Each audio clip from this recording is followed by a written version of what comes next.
예수님의 전초병으로 예수님보다 6개월 전에 잉태되시고 이 세상에 오셔서 예수님의 길을 예비하는 사람이 세례 요한이었습니다. 세례 요한은 광야로 나가서 메뚜기와 석청을 먹으며 그렇게 외쳤습니다. 회개하라, 천국이 가까웠다. 천국은 하나님의 나라거든요. 하나님의 나라가 가까웠어. 그러니까 회개하라. 그러다가 이 요한이 헤롯이라는 임금 앞에 잡히게 됩니다. 헤롯이 자기의 동생 빌립이라는 사람이 있는데 이 빌립의 아내를 그저 취했어요. 다른 사람이 그 헤롯의 폭정이 무서워서 입을 못 열고 있을 때 세례 요한이 직언을 하는 사람이기에 이스라엘 왕이 어떻게 간음을 하였느냐 하고 직언을 하니까 그저 헤롯이 그를 가두어 뒀습니다. 그렇게 요한이 갇히고 난 다음에 예수님께서 공생의 사역을 시작하십니다. 요한에게 먼저 세례를 받으셨고 그리고 광야에서 성령에 이끌려서 40일 금식 기도를 마치신 후에 우리 주님께서 제1성을 내신 말씀 오늘 우리가 공부하려고 합니다. 오늘 본문 마가복음 1장 14절 15절을 우리 다시 한번 받들어서 읽겠습니다. 요한이 잡힌 후 예수께서 갈릴리에 오셔서 하나님의 복음을 전파하여 이르시되 때가 찼고 하나님의 나라가 가까이 왔으니 회개하고 복음을 믿으라 하시더라. 아멘. 예수님의 첫성은 때가 찼다 이 말씀입니다. 때가 찼다라는 말은 때가 차곡차곡 쌓여서 넘치게 되었다 이런 의미를 문자적으로는 가지고 있습니다. 그런데 일반적으로 말하는 1시간, 2시간 따지는 크로노스의 시간, 그 일반적인 시간이 축적이 되어서 넘치게 되었다라는 의미가 아닙니다. 여기서 때가 찼다라는 의미는 하나님의 섭리의 때가 다다랐다. 인류에게 일어난 모든 사건들과 모든 하나님의 예언들이 맞춰져 가다가 이제 하나님의 궁극적인 역사를 이루실 카이로스라는 그 하나님의 기회의 때가 이제 왔다라고 말씀합니다. 하나님의 때가 찼다, 하나님의 때가 왔다 이 말은 하나님께서 이렇게 하시겠다라고 예언한 것이 성취될 시기가 왔다 이렇게 말씀하십니다. 지금 우리 민족을 보면은요, 저는 그런 걸 느낍니다. 제가 아주 낮은 영적인 센스를 가지고 있지만 일반적으로 생각해도 이제 저 북한 정권은 붕괴가 될 날이 왔고 드디어 우리나라의 통일의 때가 오고 있다 하는 것을 우리는 지금 느끼고 있습니다. 우리나라가 정신을 똑바로 차려야지 저 동포들을 다 끌어안을 수 있고 그렇지 않으면 저 땅이 중국 땅으로 편입이 돼요. 지금 우리가 통일된다 하더라도 수많은 지하자원과 그런 것들은 중국에 다 50년, 60년 사용권이 넘어가 있는 상태가 되는데 우리가 정신을 똑바로 차려야지 또 하나님이 우리 땅에 은혜를 베풀어 줘야지 이 민족의 통일의 때가 온다. 그것을 우리는 느끼고 있지 않습니까? 오늘 주님께서 때가 찼다 이 말씀은 구약의 예언의 시기의 때가 이미 이르렀다 이 말씀을 하는 것입니다. 구약에서는 수도 없이 하나님의 날, 하나님의 때에 대해서 말씀하셨는데 그 중에 대표적인 것이 이사야 9장 1절 2절입니다. 우리 주보를 보시면서 같이 한번 읽겠습니다. 전에 고통받던 자들에게는 흑암이 없으리로다. 옛적에는 여호와께서 스불론 땅과 납달리 땅이 멸시를 당하게 하셨더니 후에는 해변 길과 요단 저쪽 이방의 갈릴리를 영화롭게 하셨느니라. 흑암에 행하던 백성이 큰 빛을 보고 사망의 그늘진 땅에 거주하던 자에게 빛이 도다. 아멘. 우리가 잘 알지 못하는 지명들이 나타나고 있죠. 이 지명은 갈릴리 지역을 말하는데 이스라엘의 수도 예루살렘에서 볼 때는 북쪽에 있는 변방입니다. 별로 사람들이 인정해 주지 않는 후미진 곳입니다. 거기에는 빛이 없었습니다. 흑암만이 있었습니다. 그런데 그 땅에 빛이 비칠 것이라고 이사야가 700년 전에 예언한 예언이 예수님께서 이제 이 일성을 바라시는 이 순간에 이루어졌다. 그 때가 찼다 하는 것을 말씀하고 있습니다.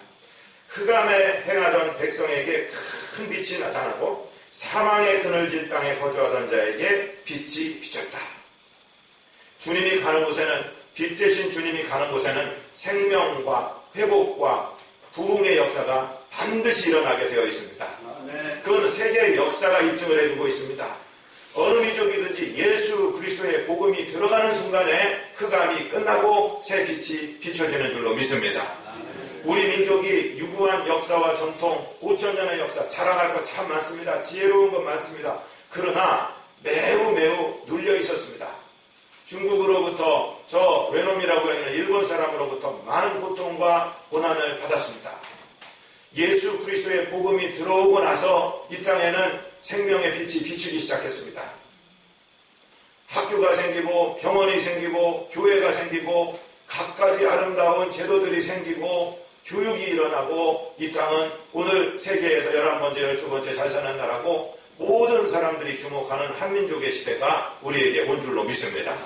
예수님의 때가 올 때 그 국가와 그 가정과 그 개인은 살아나게 되어 있습니다. 2013년 예수님을 나의 왕으로 완전히 받아들이시는 복된 날, 이 마지막 주간이 되시기를 주님 이름으로 축복드립니다. 흑암을 떠나 보내실 시기가 왔습니다. 이제 하나님의 때가 왔기 때문에 이제 흑암이 더 이상 우리를 주장하지 못하도록 이제 버릴 것 버려야 됩니다. 패배와 실패와 좌절과 저주 이제 끝낼 때가 왔습니다. 빛 대신 주님께서 오셨으니까 가는 해와 함께 2013년 이제 내가 하나님 앞에 은혜 받고 하나님 멋지게 섬기는 주님의 자녀가 되고 주님의 제자가 되어서 이제 형통하게 되리라. 하나님께 영광을 돌리리라. 승리하며 살리라. 이제 하나님의 복의 때가 내게 왔다. 선포하시는 저와 여러분 되시기를 주님 이름으로 축복드립니다. 과거의 아픈 것들, 흑암의 것들, 어두운 것들은 버리셔야 됩니다. 하나님의 때가 왔습니다. 저는요, 기도할 때마다 계속해서 때가 찼다. 때가 찼다. 오늘 본문의 말씀을 선택하게 된 것도 일주일 동안 계속 기도하는데 때가 찼다. 때가 찼다. 아멘 좀 해보세요. 때가 찼다. 저와 여러분에게 고난의 때가 끝나고 하나님의 복의 때가 온 줄로 믿으시기를 바랍니다. 우리 비전 가정들의 온 줄로 믿으시기를 바랍니다. 우리 심령들의 온 줄로 믿으시기를 바랍니다. 우리 나라 민족에게 온 줄로 믿으시기를 바랍니다. 항상 영적인 감각이 깨어 있어야 됩니다. 우리 주님께서는 때가 찼다. 예수님의 나라를 생각해 보십시오. 정치적으로는 로마의 속국이 되어 있습니다. 그리고 영적으로는 율법주의 유대인들의 그 채찍 아래 놓여 있고 지적하고 바리새인들에게 공격당하는 그런 어두운 종교의 영에 눌려 있고, 그리고 경제적으로는 가난과 정말 찌든 삶에 눌려 있는 그 땅에 예수님이 말씀하십니다. 이제 하나님의 나라의 때가 왔다. 하나님의 통치의 때가 왔다. 이제 빛이 비추는 때가 왔다. 우리 주님께서 설명하고 계십니다. 이 말씀을 그냥 2000년 전에 유대인에게 하신 말씀이고 거기 갈릴리 지역 사람들에게 하신 말씀이지라고 생각하면 우리에게 은혜가 없습니다. 하나님의 말씀을 나의 개인에게, 내 가정에, 내 교회에, 내 나라와 민족에 주시는 나의 말씀으로 받게 되시기를 주님 이름으로 축복드립니다. 주님이 때가 찼다라고 말씀하시는 거예요. 할렐루야. 두 번째는 무슨 말씀이냐면요, 하나님의 나라가 가까이 왔다. 하나님의 나라는 통치를 말씀하십니다.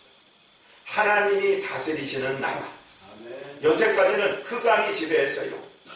하나님이 통치를 못하시고 악이 지배하고 압제가 지배하고 음란이 지배를 하고 또 가난이 지배를 하던 그 땅에 하나님의 통치가 임했다 말씀하십니다. 어거스틴이라는 사람은 악에 대해서 어떻게 정의를 했냐면, 하나님이 악을 만드셨느냐? 아니다. 그럼 악이라는 무엇이냐? 악은 하나님의 통치를 받지 아니하는, 하나님의 통치로부터 제외된 부분이 악이다. 이렇게 설명을 했어요. 하나님께 순복지 아니하고 하나님을 믿지 아니하고 하나님을 섬기지 아니하던 그 땅, 하나님을 배척하고 하나님의 팔을 부리치고 나간 그 땅에는 악한 것들이 점령을 하고 가난과 저주와 질병과 분열과 모든 아픈 것들이 지배하고 있던 그 땅에 이제 하나님의 나라가 왔다라고 말씀하십니다. 하나님의 나라가 완전히 왔다라고 말씀하시지 아니하시고 가까이 왔다라고 말씀하시는 것은 무슨 뜻일까요? 하나님의 나라, 즉 하나님의 통치에는요, 두 가지의 시제가 있습니다. 영어로 얘기하면 already, 이미라는 시대와 but not yet, 그러나 아직은 아니다라는 두 시대가 공존하고 있어요. 하나님이 통치하시는 게 하나님의 나라라고 한다면 예수님께서 사역을 시작하시면서 하나님의 나라가 가까이 왔다라고 지금 선포하시는 이 순간에 하나님의 통치가 시작이 되었어요. 왜? 예수님이 다스리시는 곳은 그곳이 천국의 역사가 일어납니다. 죽은 자가 살아납니다. 배고픈 자가 밥을 먹습니다. 병든 자가 낫습니다. 눈먼 자가 봅니다. 앉은 맹이가 일어납니다. 가난한 사람이 부하게 됩니다. 놀라운 역사가 예수님의 통치와 함께 시작됐기 때문에 거기에 하나님 나라가 이미 시작이 되었습니다. 그래서 예수님이 이런 말씀을 하셨어요. 주보에 누가복음 17장 20절, 21절이 기록되었습니다. 우리 같이 읽겠습니다. 바리새인들이 하나님의 나라가 어느 때에 임하나이까 묻거늘 예수께서 대답하여 이르시되 하나님의 나라는 볼 수 있게 임하는 것이 아니요 또 여기 있다 저기 있다고도 못하리니 하나님의 나라는 너희 안에 있느니라. 아멘. 이게 무슨 말씀이냐면 지금 네가 묵고 있는 이곳, 내가 다스리는 이곳, 나와 함께 있는 이곳이 이미 하나님의 나라가 왔다라고 말씀하시는 거예요. 예수 그리스도가 계시는 곳이 하나님의 나라인 줄로 믿습니다. 예수 그리스도가 내 마음에 오시면 나는 하나님의 백성이 되는 것이고, 예수 그리스도가 우리 가정에 오시면 우리 가정은 하나님의 가정이 되는 것이고, 예수님이 우리 땅에 오셔서 모든 사람이 예수 믿고 하나님을 따르면 이 나라가 하나님의 나라가 되는 것입니다. 그래서 이미 온 거예요. 그런데 한번 생각해 보십시오. 그러면 이 나라가 온전한 하나님의 나라입니까? 그렇지는 않습니다. 예수님이 초림 첫 번째 2000년 전에 오셨을 때 하나님의 나라는 시작되어서 지금까지 저와 여러분을 통해서 확장되고 팽창되고 넓어져 가고 있지만, 완전한 하나님의 나라는 예수님이 다시 오실 때 완성되는 것입니다. 그래서 지금 이 나라는 시작된 하나님의 나라로 팽창되고 있는데 완성되지 않았습니다. 완성될 나라는 우리 주님이 다시 오실 때 이루어지기 때문에 우리는 already, 이미의 시대와 but not yet이라고 얘기하는 아직 아닌의 시대에 이 두 시대의 하나님 나라의 긴장 속에서 살고 있어요.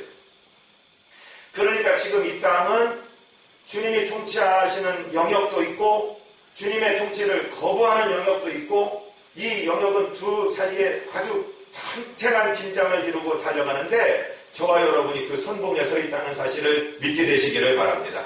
하나님의 나라가 가까이 왔어요. 자, 믿는 사람들 예수님 잘 순종할 때는 아무 문제가 없는데, 이제 교회를 나와서 직장을 가든지 세상의 유혹과 싸우고 세상의 위협과 싸우고 하는 곳에 가면은 이 하나님의 영역과 세상의 영역이 얼마나 많이 부딪히고 있는 것을 우리가 알 수 있죠. 우리는 이 긴장 속에 살고 있다는 사실을 믿으시고, 우리 주님이 다시 오시는 그날 완전한 하나님의 나라가 회복이 되고, 이 나라를 위해 싸우고 넓혀간 자들에게는 하나님의 상급이 있을 것이요, 이 나라에 들어오지 못한 사람들에게는 영원한 벌이 있다는 이 엄중한 사실을 우리는 잘 인식하고 말세적인 종말적인 신앙을 가지고 살아가는 저와 여러분 되시기를 주님 이름으로 부탁을 드립니다.